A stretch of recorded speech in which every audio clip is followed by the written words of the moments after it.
All right, this statement is from Dr. Bill Curry, who is a physicist and also acts as a radio frequency engineer who goes around to communities where there are symptoms that emerge that seem to be attributable to excessive microwave radiation levels.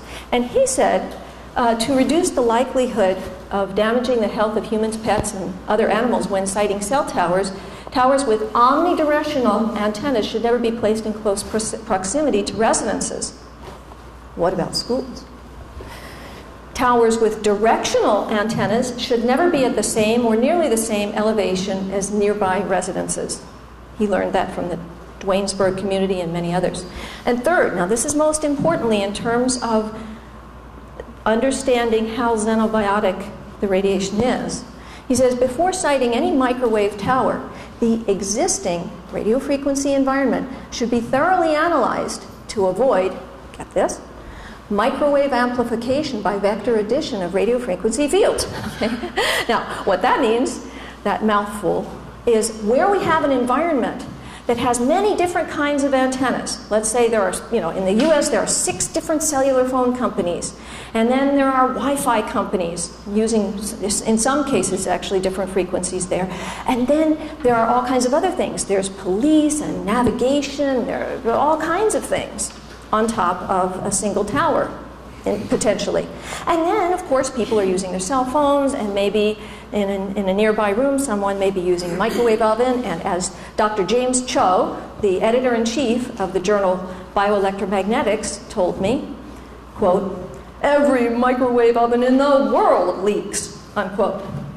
So we have all of these different microwave radiation sources that are all interacting.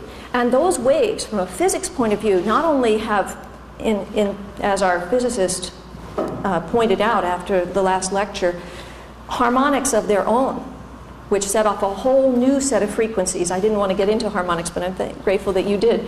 But also, they are all interacting in unpredictable ways. So it's a highly xenobiotic environment that doesn't exist, as Dr. Hanley Rely said, of pulse-modulated wave generally, anywhere in the universe. This radiation has been studied since 1927. The earliest study was by Dr. Muth from Germany, and he was looking at what happens when what we consider kind of low levels of microwave, which are actually much higher than natural background levels, interact with breast milk. The levels he was looking at were very comparable to those that children commonly receive in schools. And he found what he called the pearl chain formation phenomenon, where lipids or fatty compounds in breast milk would line up and look like a chain of pearls. And this has been seen now over and over. It's a very well-established phenomenon, and it happens in levels commonly seen in your schools or in the presence of a cell tower. So, and through the 1930s, the Russians were very, very avidly looking into relatively low levels of centimeter microwaves, both for the purpose of exploring, potential uses for weaponry, and also because they actually had postulated at that time that centimeter microwaves might be the physical mechanism by which ESP occurs. And I don't know whether they ever figured that out, but that's what they actually were investigating initially. So this research has been going on since 1927. The US and Canada became very involved in this research in the late 50s, looking at higher levels comparable to those inside a microwave oven. So the whole of the literature, from the lower levels to the high levels, are actually very well studied. In fact, I've numerous times had the the fortune to be on panels alongside Dr. John Osepchuk. And this is a name that you should know. PhD, he's a physicist. He is the person who set your standard in Canada. And no one here even knows that. John Osepchuk lives in Concord, Massachusetts, where I used to live. And he is the person who headed up the panel that set what was called a standard, but it's really only a guideline for the US, which was later rubber stamped by Canada in Safety Code 6. John Osepchuk is a physicist who worked his career in Raytheon, and he's one of the 2 developers of the microwave oven. In fact, I know personally those 2 developers, one now deceased. Marion Hines is the other.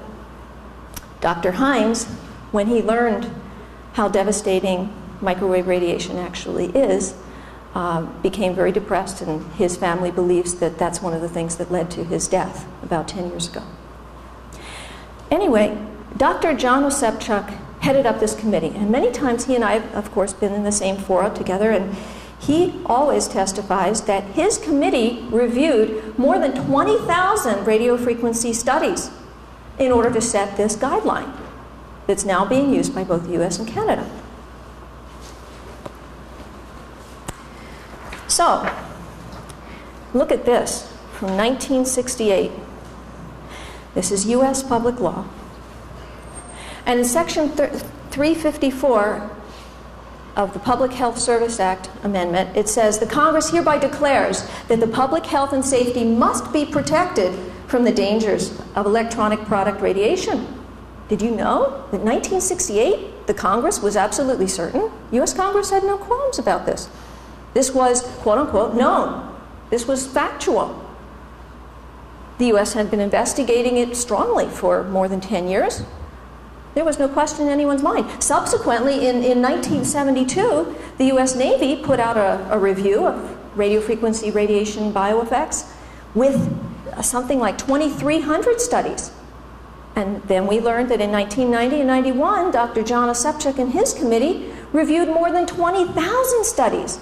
And there were many that have come in since 1991. So you see, this is not a small area of science.